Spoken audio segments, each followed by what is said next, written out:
This is one of the first dramas, I guess, to have a large African American cast. Um, did you feel any pressure to be like a role model when you were in this cast? You know, I don't know if I felt any pressure to be a role model. I mean, I sort of took my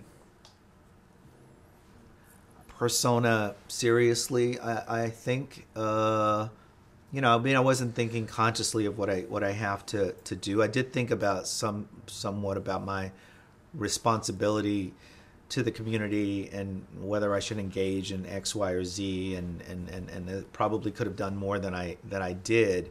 But what I mostly was concerned about was, what I was portraying on screen. That's what I felt most responsible about. What truth am I bringing to the characters? What integrity am I bringing to the characters that I'm playing? Because I thought that's what was going to have the most impact. What kind of reaction did you get from fans?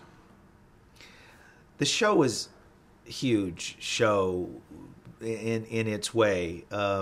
Honestly, I think CBS didn't know what to do with the show, and I think they sort of ruined the possibilities of the show because they moved it around a lot on the schedule, because they were primarily a rural network at that time, and we were an urban show. I don't think they quite knew what to do with us.